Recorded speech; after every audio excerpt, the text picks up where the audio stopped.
આકાશવાણી ભુજ સ્થાનિક સમાચાર પરેશ મારુ વાંચે છે। નમસ્કાર।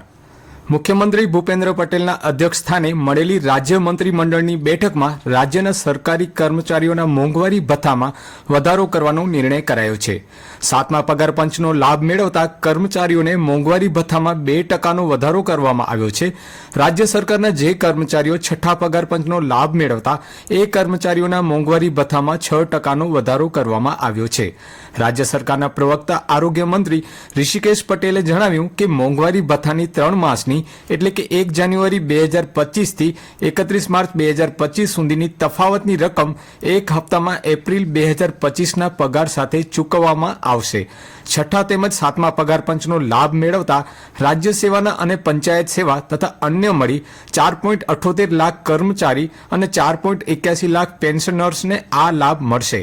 આ નિર્ણયના અમલ માટે નાણાં વિભાગ દ્વારા જરૂરી આદેશો કરવા અંગેની પણ સૂચનાઓ આપવામાં આવી છે, તેમ આરોગ્ય મંત્રી ઋષિકેશ પટેલે જણાવ્યું હતું।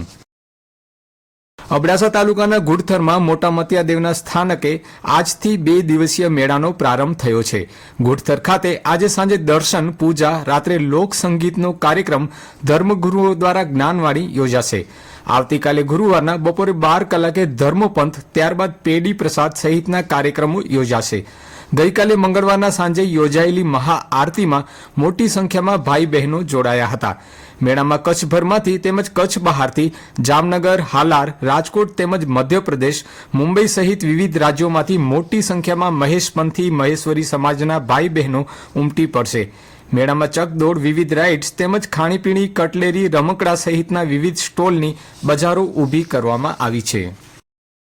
ગાંધીધામ મહાનગરપાલિકામાં 3 મહિના દરમિયાન 1598 બાળકના જન્મની નોંધણી થઈ છે અને 392 લોકોના મરણના દાખલા આપવામાં આવ્યા છે।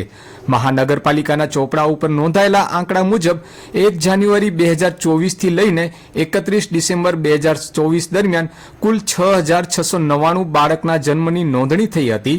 તેમાં 3462 બાળક અને 3237 બાળકી છે। બંને વચ્ચે 255 એટલે કે લગભગ 3.36%નો તફાવત જોવા મળી રહ્યો છે। પરંતુ જાન્યુઆરી 2025 થી લઈને માર્ચ 2025 દરમિયાન 3 મહિનામાં 1598 બાળકના જન્મની નોંધણી થઈ છે। તેમાં સ્ત્રી જન્મનો દર ઊંચો છે। 797 બાળકની સામે 801 બાળકીના જન્મની નોંધણી થઈ છે। ખેડૂતોને પોષણક્ષમ ભાવ મળી રહે તેના માટે એપીએમસી કાર્યરત છે। પશ્ચિમ કચ્છના ખેડૂતોને પોતાનો માલ વેચવા જિલ્લા મથક ભુજ સુધી આવવું પડે છે।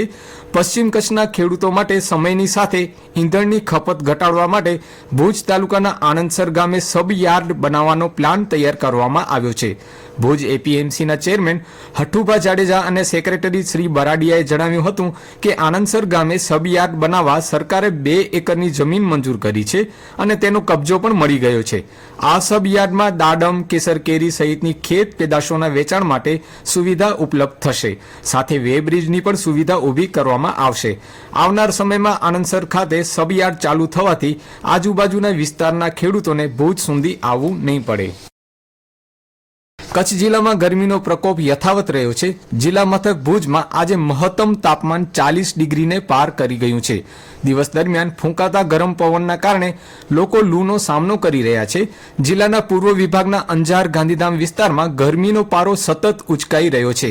પૂર્વ કચ્છમાં ગઈકાલે તાપમાન 44 ડિગ્રીને આંબી ગયું હતું। આજે કંડલા એરપોર્ટ વિસ્તારમાં પણ રાજ્યની સરખામણીમાં સૌથી વધુ ગરમી નોંધાઈ છે। બપોરના સમયે આકાશમાંથી અગનવર્ષા વરસી રહી હોય તેવો લોકો અનુભવ કરી રહ્યા છે। હવામાન વિભાગે 17મી સુધી ગરમીને આકરી મોજાની યલો એલર્ટ જારી કર્યું છે। આદિપુર ગાંધીધામ હાઈવે પર આજે બપોરે એક ગમખ્વાર અકસ્માત સર્જાયો છે। આદિપુર બસ સ્ટેશન નજીક એસટીની વોલ્વો બસે એક બાઇક અને રોડ ક્રોસ કરી રહેલા મોપેડ સવારને અડફેટે લેતા આ અકસ્માતમાં વિદ્યાર્થીનું ઘટના સ્થળે જ મોત નીપજ્યું છે, જ્યારે 2 લોકોને ગંભીર ઈજા પહોંચતા સારવાર માટે તાત્કાલિક હોસ્પિટલ ખસેડવામાં આવ્યા છે।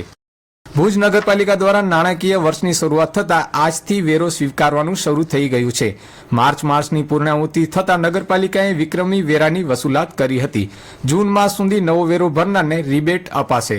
અને આ સાથે સમાચાર બુલેટિન પૂરું થયું। નમસ્કાર।